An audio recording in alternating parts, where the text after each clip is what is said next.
Welcome, affiliated listeners, to another episode of the Affiliated Podcast. And I made my voice weird for no reason other than to test my mic levels. I don't know. But hopefully everyone's doing really well there today. I'm super excited because one thing that I've seen that's been big in the industry lately has been the BizOp IM world, particularly through where we don't call them webinars when we talk to our customers, but we know they're all webinars. And they've been really, really successful. Lately, we see a lot of people having a lot of success here. And today, we're going to be talking about somebody that knows more about that success, if I could talk, more about how to make sure you could be successful. And he's going to share some of the things that you need to know about having a winning webinar. So today we have Winter Valko. Winter, how are you doing today, man? What's up, Kyle? Doing great. Thanks for having me, man. Yeah, great having you. Really excited. So, and for those out here, you might think, man, that is a dapper man with a great haircut. And it is. But he also, behind that haircut, is a wealth of tons of information, especially around webinars. So before we kind of go into that, we actually are going to cover some of the really three things that you need to be doing on your webinars to see even better success than everyone else out there. But before we jump into that, Winter, I'd love to just let the people know kind of how you got involved in this industry, this pirate ship of online marketing. Like, what brought you to the seat today? Now, start with birth and go to today. No, just kidding. We're not a hardcore history Dan Carlin podcast. But yeah, give us the abridged version. Yeah, so someone taught me list building in 2007, my roommate at the time. I was working as a network engineer. I'm a high school dropout. They taught me list building, and 3 months in, I quit my day job, and I had a ton of success doing just that, and then moved into the launch game. On ClickBank alone, I think I've generated 17 million in sales or so in my career.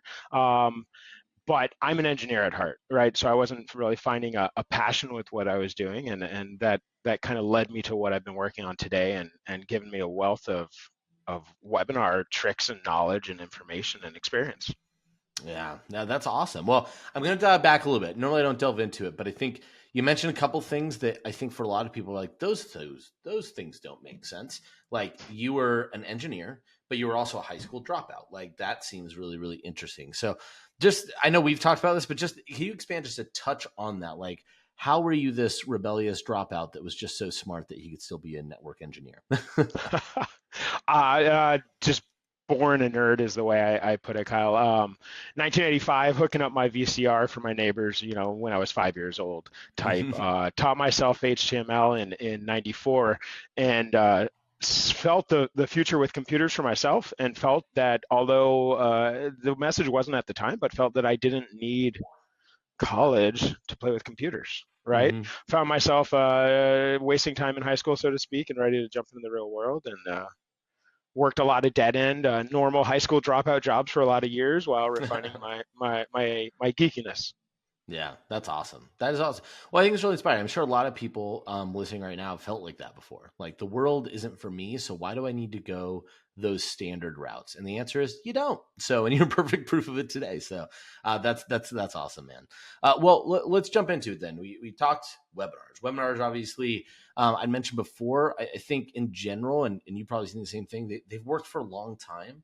But one of the things that we've seen shift lately is, there's a lot of people that have enjoyed being at home, working from home, but the people that don't enjoy that are large companies that hire all of them. So as people are going to a workforce with a rising cost and everything around us, they need more money, and they'd like to not do it at a job like an office.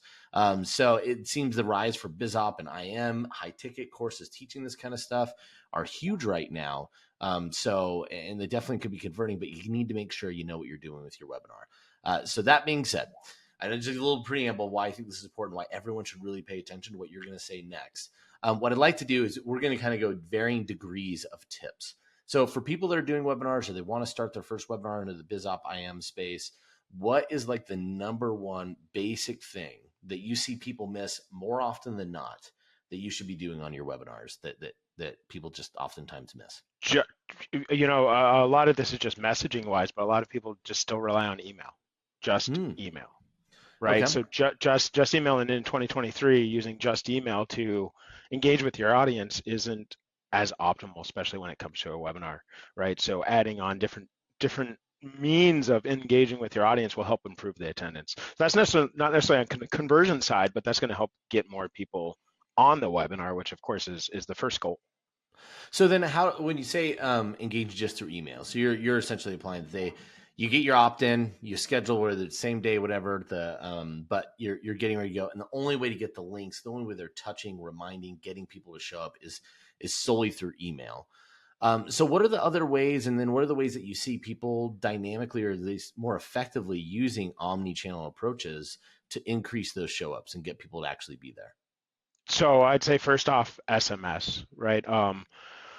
When I started playing with webinars, if you will, in 2015, the platforms didn't really offer that much. But even like Zoom, one of the biggest platforms in the world, right? If you want to strap on some SMS, you got to use a tool like Zapier or something else, or custom code something, and it's still quite difficult, right? So SMS, the next level up from that is MMS. So that's picture message, right, Kyle? So Oh yeah. that's like if I take a photo and I send it via SMS to you, that's an MMS, and that helps just engage with the audience right through photos, Mhm. but also like our phones, regardless of the type we use, in the preview pane we see that photo, right? So it's Mhm. just getting the eyeballs connected better than a subject line in an email, right? I mean, in Yeah. 2023, emails almost are a nuisance in the eyes as opposed to how they were like when I started online in 2007, right? Mhm. 2007, that was still like the you got mail stage, where Yeah. today now email, I mean, you look at most inboxes and you have thousands of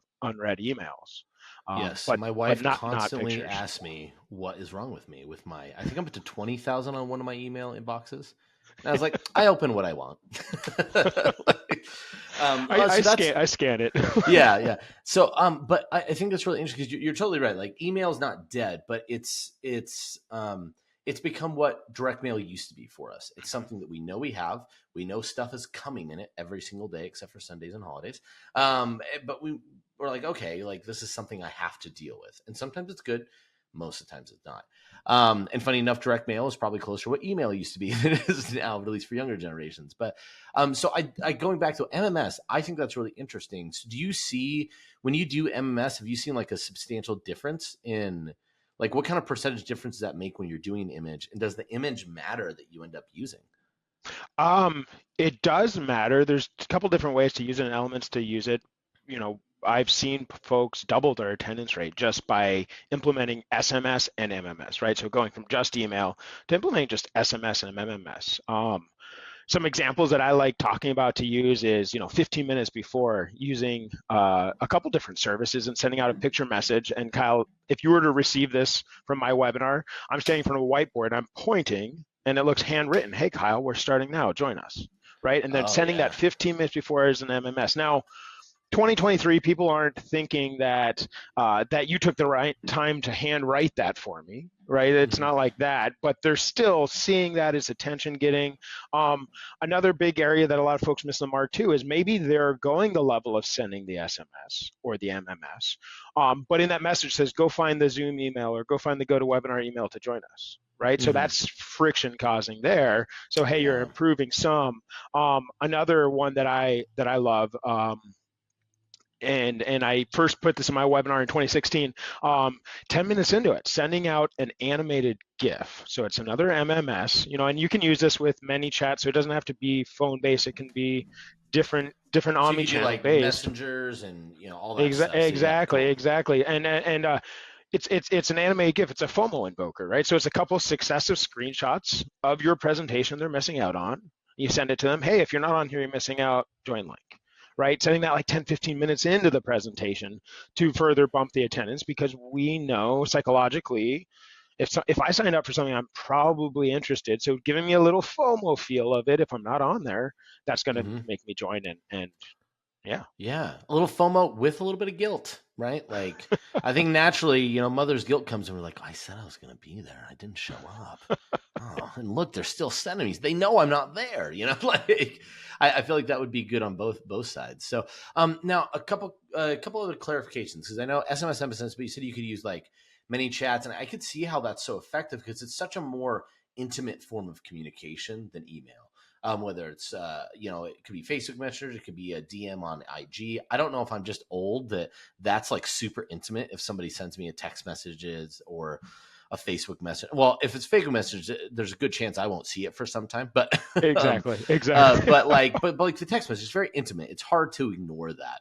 And I mean, I do it plenty well, but it's harder than it is on email. So circling back on that, do you find, like, how do you decide, is it all of them, kind of like the Ryan from the Office Wolf method, or how do you decide where I'm going to engage with them with those types of messages? Is it going to be SMS on their phone? Am I going to use many chats and go into Messenger? Like, is there kind of some rules of thumb that you recommend people follow to make sure they use the right medium? I mean, it really depends on the avatar of your offer, Okay. the avatar of your business, right? The age of that, right? So one thing we haven't talked about is ringless voicemail, right? So that's 15 minutes before the webinar, all of a sudden you have a voicemail message on your phone. You got to listen to it. Hey, this is winter. We're starting soon. I'm about to send you your join link, right? What I'm getting at is I wouldn't recommend that if your avatar is in their 20s. I'm Yeah. 42. I don't listen to voicemail. Mm-hmm. I think, Kyle, you're similar age. Do you listen to your voicemails? What I'm getting at is voicemail doesn't really work for that. I have 20 unlistened voicemails. So yeah, my voicemail, my Facebook, everything yep. says this is not the way to talk to me. Yeah. But Yeah. what I'm getting at is it depends on the age on where to engage with them with, right? And then there's also rules of thumb. So like ManyChat, 5 years ago, ManyChat was Facebook Messenger or ManyChat, whatever integration you use, was like the Wild West in the sense that there weren't a lot of rules. And then Meta did its thing, implemented their clampdowns. What I'm getting at is if your webinar is running 5 times a day, using ManyChat's great. But if you're running once a week, you're outside of that 24-hour rule that they impose on you with ManyChat, right? So then you're at risk of getting your account page shut down. So there's something that's come into play with that, but I always recommend phone, right? And I say phone in the sense that WhatsApp too. WhatsApp's great, right? So if you have an international audience, I've worked with a lot of folks in India, right? I don't necessarily recommend SMS because other parts of the world don't use SMS, MMS like we do in America, right? There's parts of the world where you're still billed to receive one, right? So I'll talk to folks about the fact that based upon where your avatar is, who you're targeting, maybe you should use WhatsApp. Don't use SMS because, like, if I sign up for your webinar and you send me a reminder and it costs me money, that pisses me off, right? Yeah. So what I'm trying to say is, like, for some users, receiving those SMSs do. So yeah, it really depends on those things up in the air, but definitely more than email. SMS, MMS, WhatsApp, something that goes to the phone like those do is kind of the best. Yeah. Well, I love that. I'm going to just bring it up here because it's so, yeah, just put it on their phone, right? Like where you could get email on the phone. Oddly enough, a lot of people don't like consuming email on their phone. They like consuming it on a laptop, like a computer, whatever it might be. But messenger stuff, like well, actually, I love typing text messages out on my laptop because I have thumbs built for butchering, not for typing. But for the most part, I like that idea. Is think about it as like, where do you think your avatar engages the most on their phone? What's the messaging thing that they really, really want, and putting them there so you have that intimate forum and multiple chances to get them to show up. And you're right. I hear a lot of people don't even talk about that, and I think it seems like an easy miss to make. So it can be a good metric mover for that, for sure. yeah, I bet for sure. As long as your webinar is doing well, right? If that doesn't convert, then Yes. don't send more people to say no. So let's transition to the next one. So that's kind of like the basic. If you're not trying more than email, you're missing out. So let's go something that's a little more advanced. Let's go with we won't go expert. We'll go with your intermediate. I've been doing some webinars. I know what I'm doing, but these are kind of the common mistakes you see at that point. Yeah, but you could be doing a lot better. Here's the one thing that I see people tend to miss in that vein. That's targeting, right? Okay, so I go back to my time online. So 2007, the internet was like a crazy open ocean. It's very much changed. It's still an open ocean, but like we just talked about, you need more than email today. Talking to your audience where they're at in your webinar funnel, right? So we're not just going to talk about just the webinar, but we're going to talk about the webinar funnel being from the point of registration to the point of, hey, this is totally closed. A lot of marketers speak to that audience the same way. Hmm. Or maybe post webinar, there's attendee, non-attendee flows, and they get different approaches that way. Mm. But leading up to the webinar, it's always the same, just target registrants. So the intermediate, kind of scratching on a little expert. Intermediate would be post webinar. So one example I give, Kyle, let's say I'm a used car salesman. You come on my car lot, you kick a tire, you look at a price, you leave. Don't even get your name. Versus you come on my car lot, we test drive 5 cars. I spend half the day with you. We get you pre-approved. I give you and your family drinks or popcorn, whatever. Hmm. As a salesperson, I'm going to close you very, very, very differently, right? I'm going to use different tactics. I'm going to use different messaging. But if we're just targeting attendees, we're targeting the exact same way, right? So post webinar, if I send a follow-up message to attendees and I'm sending them the same message to that person that just came on the car lot versus you got comfortable in my chair, Hmm. I'm leaving a lot on the vine, right? Because Yeah. I'm not speaking to them intelligently with where they're at in the buying flow, Hmm. and it doesn't connect, right? So if you have a cart abandoner, so they were on the webinar, they saw the call to action, they visited it, your checkout page, they didn't purchase. If you're sending them to a replay without Hmm. controls, which is what most folks do, like I'm so underserving them, you're so underserving them, and you're underserving your business because you're leaving those conversions on the table as opposed to targeting and speaking to them directly where they're at in that flow, right? Yeah. So like that cart abandonment flow, I'd send them another animated GIF the next morning. I love pictures. That's a couple testimonials or success stories, and that's sending them to like an order recap page as Hmm. opposed to a replay, right? They don't need to see Yeah. a replay. That's underserving them. So that's where a lot of folks, intermediate wise, is still leaving stuff on the table, is not having those more intelligent flows, speaking them more dynamically. Now, leaning a little bit more on the expert side would be, let's say I have a webinar and I have a 3-day indoctrination series. So what that means is you register for my webinar 4 days beforehand, and those 3 days leading up, I'm sending you emails and messages that's maybe sending you and giving you a free ebook, or maybe taking you to my website and showing you an indoctrination video. What I'm getting at is leaning on expert would be really, Kyle, to get you to show up to my webinar and help ensure that you show up. I should be sending you messages based upon you visiting those pages, because then I can create more of a conversation, right? If you visited those 2 videos, and I know you did, if I sent you a 15 minutes before and say, hey, Kyle, I know you saw the story yesterday of Tony and Sally. Why don't you come finish, right? Um, that's going to lead to you joining more because I'm speaking to you more intelligently as opposed to, Hmm. hey, we start in 15 minutes. Yeah, yeah. Well, and again, it's kind of like you mentioned before on the whiteboard when it had the name, even though they didn't think you wrote it, it does take one level of personalization that it's hard to ignore as human Yep. beings. We Yep. feel, I mean, hell, when a stranger could be saying a name, a sound that sounds like our name, and we'll stop everything and be like, what was that? Who was it? Does someone need me? Right. So I think, the egocentric will definitely be more interested in something that feels personalized. So that's really smart. On that, it's actually making Michael Stevenson, right, with Yep. NLP.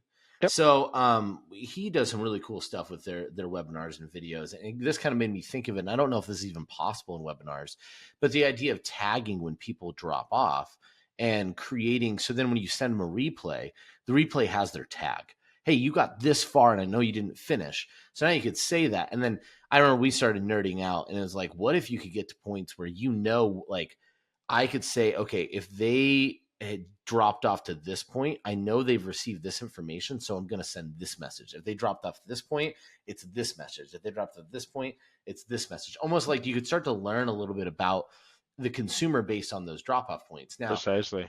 I have no idea how you do that on like a Zoom or like most webinar softwares at all, or if it's even possible. But I feel like that would be super effective. Not only obviously getting people on, but closing people afterwards. Do you know of anyone that does something that precise? Is that like kind of master level, or is that even possible with technology? There are some folks that I know of that do it. It's funny you should mention Michael. He and me have been good friends for 10 years or so. Yeah. And I know his solution, he's custom coded himself. Yeah. Yeah. He's one His of is very the specific. fellow Yeah. geeks in the industry, if you will, right? So Yeah. we've nerded out tons over the years. So yeah, that's getting on the expert level, but tagging them for CRM purposes, tracking them to send them to a higher, more prepared replay, like you were just saying, right? Or taking them to a certain stage in it. One example that I use too, the need, and big business doesn't even do this, Kyle, right? So Samsung here, I have the Hmm. folding phone. I buy it every year. I buy it from Samsung. I'm a super nerd. Hmm. And throughout the year after I buy it directly from them, I'm targeted by Samsung to buy the phone. Even though you already bought it.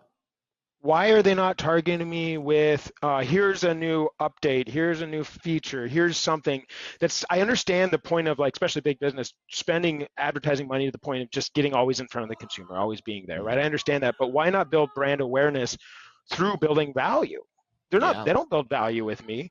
So part of what we were just speaking with that and that expert level, right, is providing value to that audience, Hmm. even if it's moving them to a sale, or maybe it's a live training webinar and it's making sure they got certain points or whatever, but speaking to them more intelligently. So I just call it intelligent automation. Instead of AI, it's Mm. IA, just intelligent automation, Yeah. Yeah. and targeting people so that on the end user, I feel like I'm more having a conversation with my webinar person, Hmm. right? I know that sounds a bit silly because it's not quite two-way, but because I'm being targeted in such a way and spoken to in a way, it hits like 3 levels deeper in my barrier of advertising, if you will.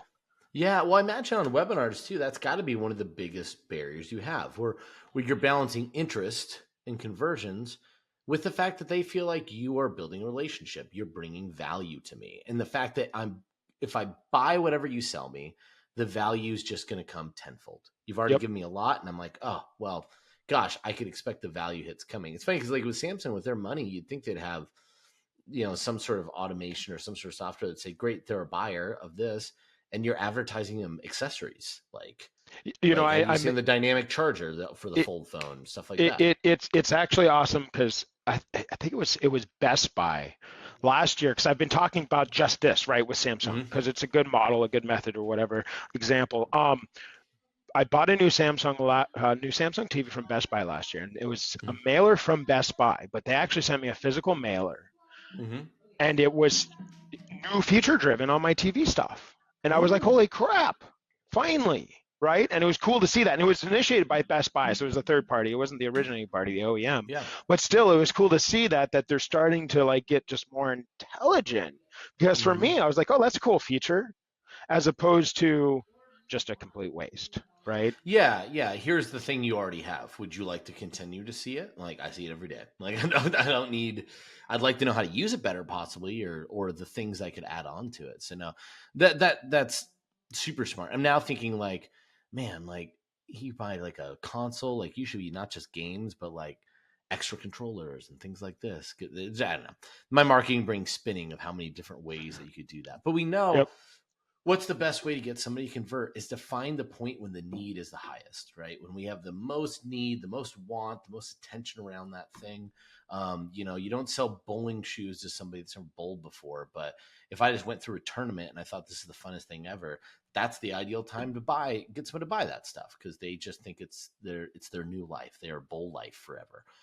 It probably won't be, but when they think they are, that's when they're an ideal buyer. So how do you get more strategic and intelligent to be in front of the people at the right time? So that's awesome. That's a great tip. And yeah, that is probably a lot of work. I feel like it's a lot of work to pull that off, though. Oftentimes, It can be. I have one more quick intermediate tip too, of and course. I touched on it with the indoctrination series, and you just touched on it with creating the need, right? So obviously, when we're targeting webinar registrants, regardless of the media we're buying, we're targeting them intelligently. But through an indoctrination series, you can do a lot of value to You can do a lot create of work. to create that need, right? Hmm. So through the indoctrination series, like one thing I'll talk about is you can have a webinar that's running every 15 minutes, and gosh, Kyle's going live at 2:45 in the morning, hurrah! Right? Or you can Hmm. have something that's more like event driven, maybe running once a day or once a week. What I'm getting at is, in general, folks see a higher earnings by having a good indoctrination series. So that by the time of the webinar, because even if I'm running it once a day, maybe you register for my webinar, Kyle, I'm intentionally showing you 4 days away, Mm-hmm. because by the time my webinar, you know you like me, you trust me, you recognize my voice because you've gone through my indoctrination series. Then you mentioned Michael, right? Michael's a master NLP. I've taken actually some of his trainings in person. You create open loops in those indoctrination series, then use the behavioral based targeting message to get them on the webinar. So then you can close the loops, and all of that's created more of a need for your product, right? All through those Yeah. indoctrination series. So it's really valuable. And we have, I've seen folks that have ran tests, $250,000, $500,000 at every 15 minutes versus an event with an indoctrination series. Now, naturally, that lowers attendance drastically by putting it Mm-hmm. that far out. Yeah. But do you want higher attendance or do you want more buyers? Right? Yeah.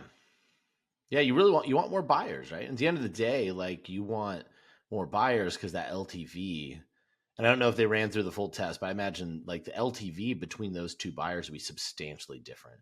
The 15-minute impulse view, you know, probably don't buy as often, and if they do, they're not going to buy again. They're just impulsive. Versus somebody that goes through that indoctrination sequence, then buys, they are showing multiple commitments to you and whatever you're doing. So if you deliver, I'd imagine the LTV would be way higher for them. So what were the results on that test? Like what ended up doing better?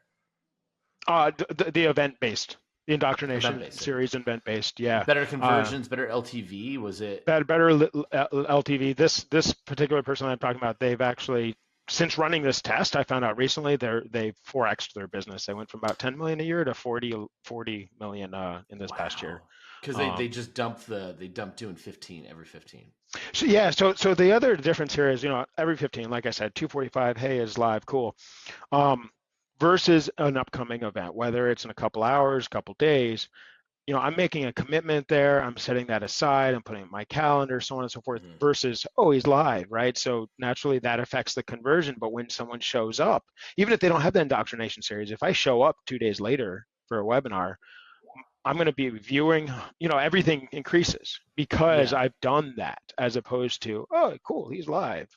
Yeah. Um, Because that now becomes something you plan to do versus, well, I got nothing else going on for the next 15. I might as well check this out, see what happens, decide what I want to do afterwards. exactly. You get more looky-loos, which have to be really frustrating because you're still spending time, money, and effort on them. So that can't be the most enjoyable thing. That's great though. I really think of those differences because I feel like a lot of people, because you could get more attendees, they focus on the traffic versus the back end and what really is going to make you a lot more money. So that's super interesting. Gosh, sorry. Sometimes I have to like pause when I hear good stuff and go, okay, don't stop obsessing over that. Let's move on to the next thing.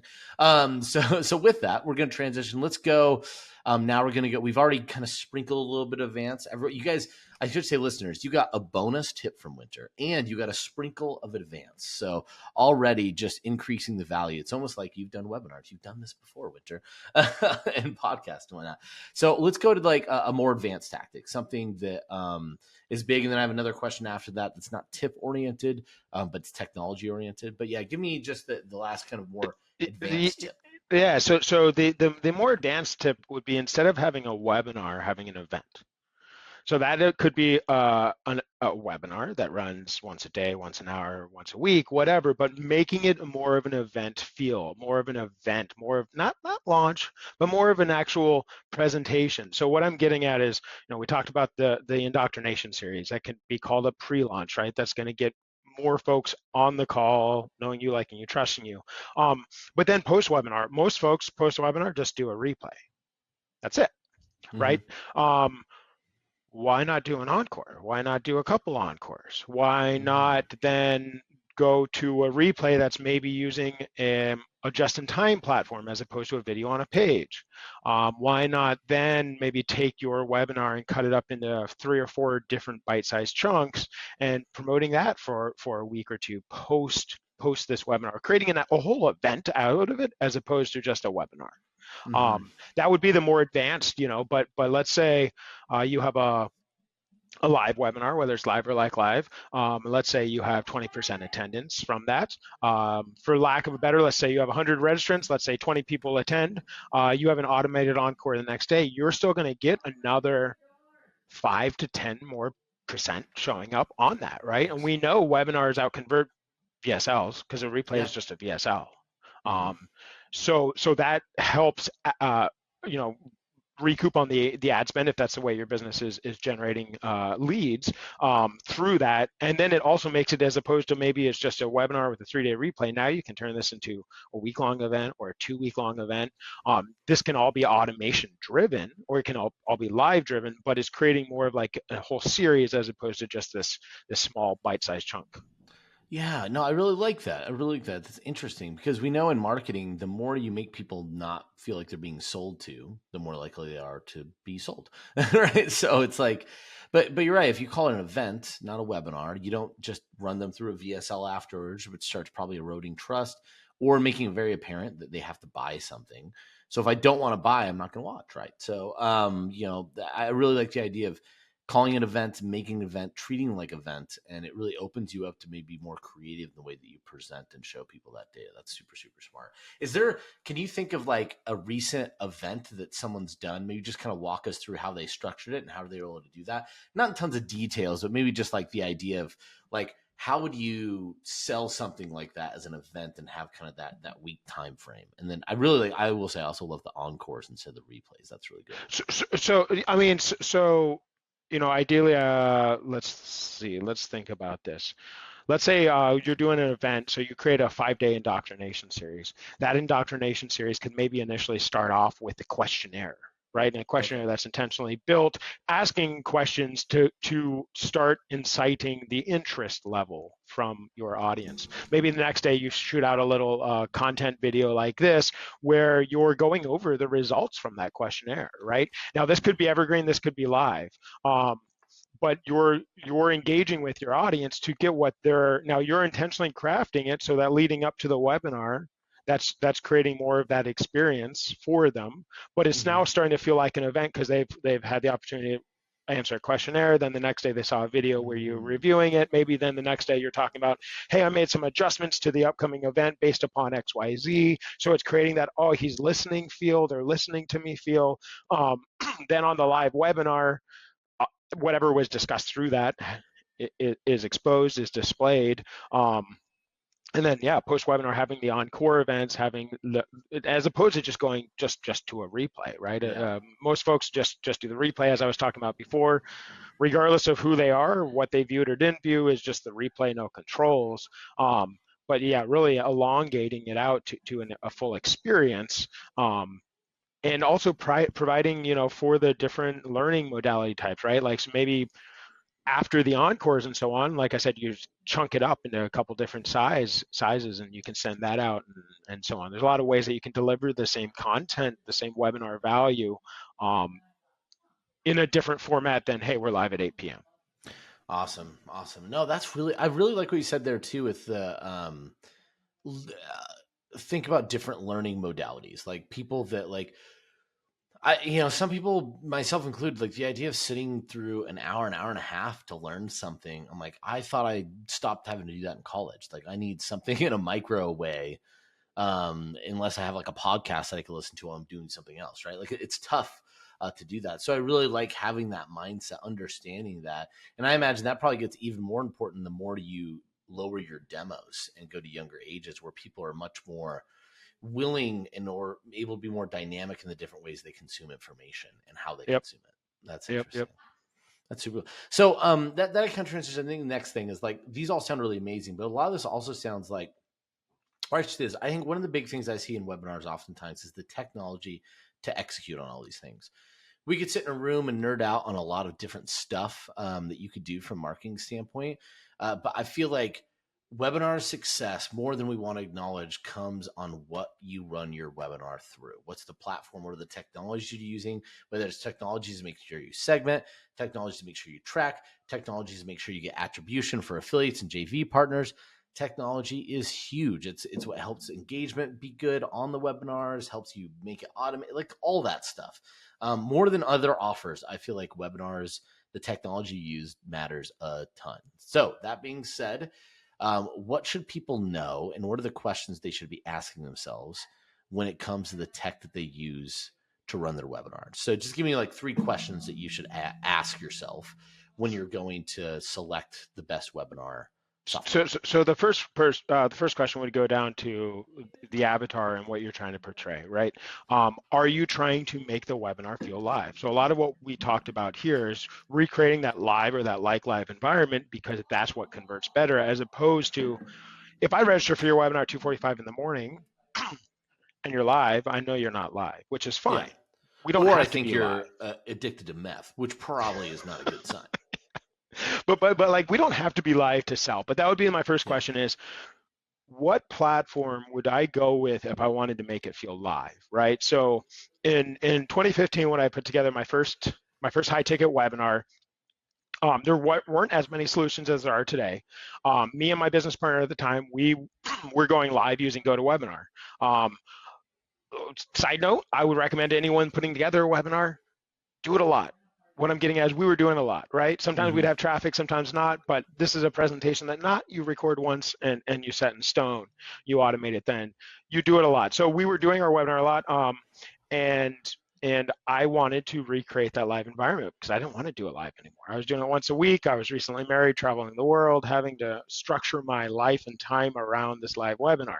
So I took my webinar at the time to a solution called EverWebinar, and I saw my conversions absolutely dip, right? Mm. That's because I lost that live live Yeah. experience. So Yeah. that would be my first thing. The second thing is, what tools do you use within your business? Maybe your CRM, your ESP, or your email provider, your SMS, whatever. Does that platform support it? Right? Because it's hard, whether for yourself or for your team, to have to relearn a new tool, or to have to uproot a lot of your funnels and go somewhere else because this new tool that you want to use only works with something that you're not using. Yeah. Right? So Yeah. make sure that it's going to serve your need without having to change too much. Um, and third thing I would say is make sure it supports some of the stuff that I've talked about here, at least to some degree. Mm-hmm. SMS is great, MMS is even better. WhatsApp is awesome. And we didn't talk about some of the more expert level stuff, but make sure that it supports some of this intelligent automation, some of this omni-channel that's more than just email, because I guarantee 2023, if you're just using email, you're leaving a lot on the table. Yeah, no, that's big. And I really like what you said too, like getting something that isn't just going to be an immediate problem in your business. Like, well, this fits Yeah. nowhere. I'm really glad we bought this, thing that has European power outlets for my American house. Like, what do I do? So unless you want to figure out how to become an electrical engineer, and I don't even know how you convert those things, it's just, it'd be tough, right? We know things get really cluttery. And for those in your business, I should tell you guys right now, and Winter, you'll probably really appreciate this. If you start latching things on that don't really fit, and you just take some gum and some glue and you're like, it works. You are, as soon as you have success or you start getting to certain levels of success, that stuff will all start falling apart. And it's going to get so, it is like, it's like if you were drunk when you took down your Christmas lights and you just threw them in a box as if you were angry at Christmas in general. Like your wife left you for Santa Claus. You're like, I hate Christmas lights. And then you pull them out the next year and it's just a matted ball of mess and misery. And you think about becoming Jewish. That's how bad it could be. But like trying to unwind all that technology and get something that's functional and scaling. I've seen businesses spend, well over a year, 2 years trying to do that. And they can't grow even though they have pressures to do, or they're trying to, for something like that. So definitely make sure that you build and patchwork these things, that they work together, so you don't have to rebuild your business all over again while it's For running. sure. For So sure.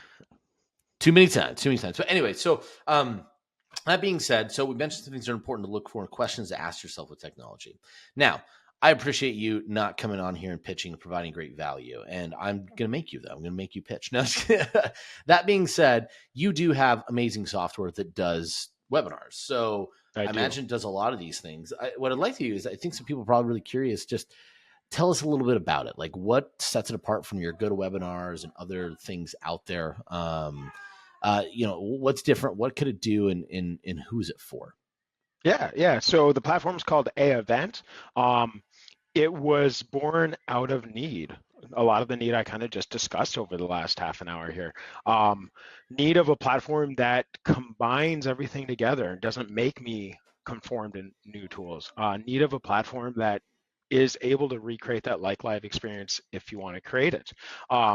So what A Event does is all those tools I've been talking about, we just help it all sync. So one way I'll put it is, imagine we're the orchestra of your symphony, or we're the conductor of your symphony, we're the conductor of your orchestra. You bring along the tools that you want to use and we help them all sing and chime together. Another way that we'll put it is we're like Zapier on steroids for webinars with 100 years of marketing experience, in the sense Nice. that the platform, since I started building it from concept to now, has been over 7 years. To this day, we've never done any advertising, and a lot of your platinum sellers on ClickBank there are users of A Event, right? Our Yep. base has been those intelligent users.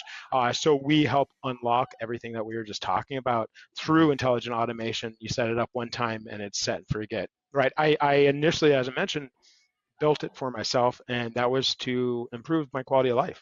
As I mentioned, I was doing traveling the world, new wife, doing live webinars, forming, booking plane tickets based upon when I had to do a webinar, right? Oh man. Um, Yeah. so that's the biggest part of what we've unlocked is, to my knowledge, we're the only platform in the world that not only has our own streaming platform, but we fully automate GoToWebinar and Zoom as if it's live.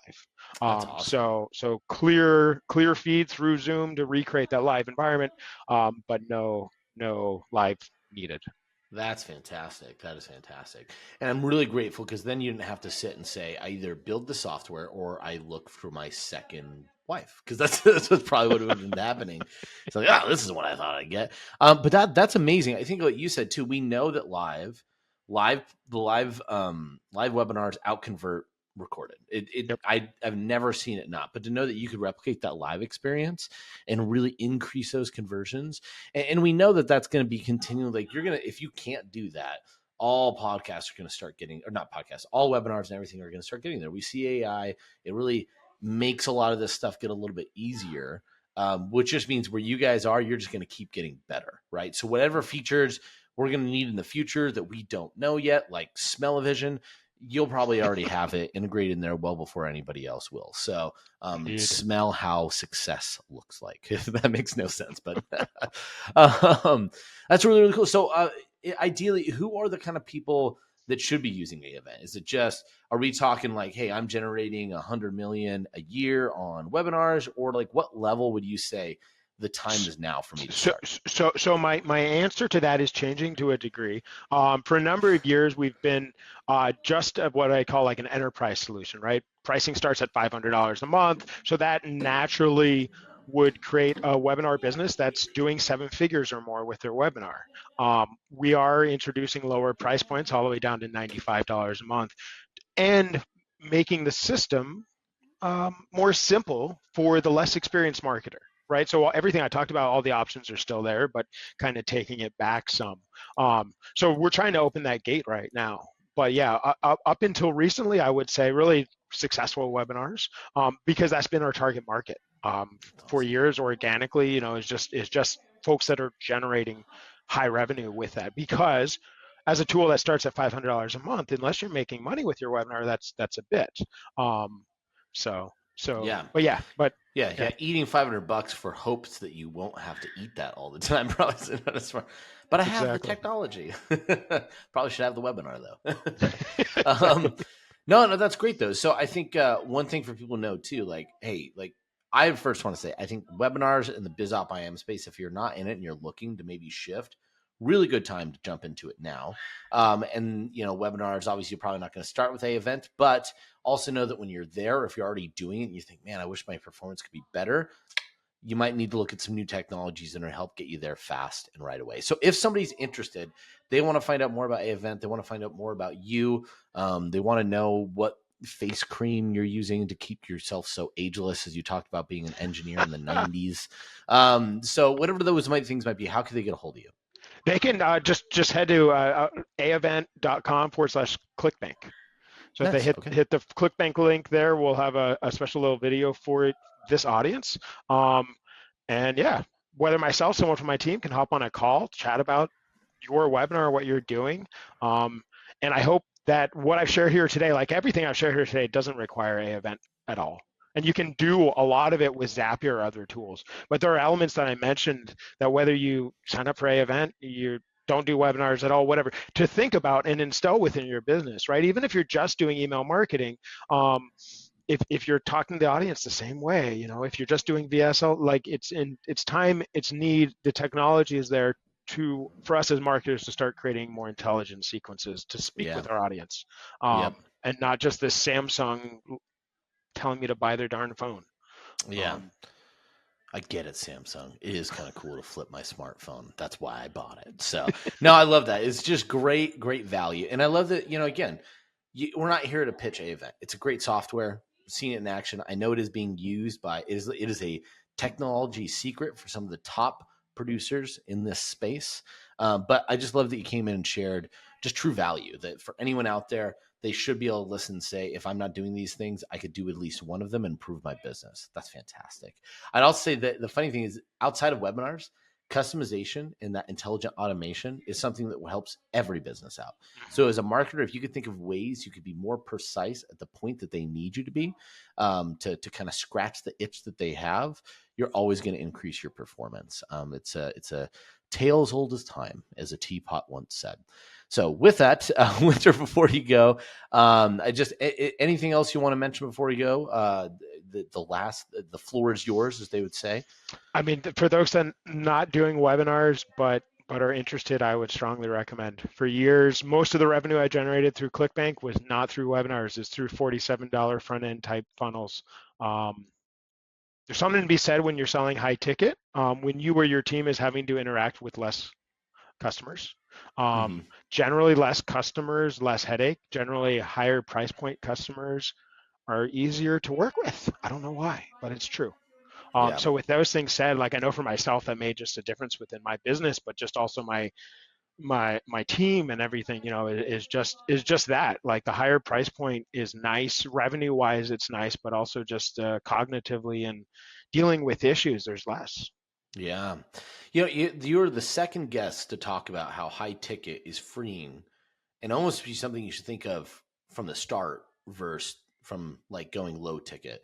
Yep. And you bring a lot of good things. It's like, they're like, hey, it's probably your most highest margin rewarding part of your business. If you do, and this is, I don't know if you know Brad Hart, but he was talking about doing masterminds. And he's like, you should lead with a mastermind. He's like, get 5 people to show up.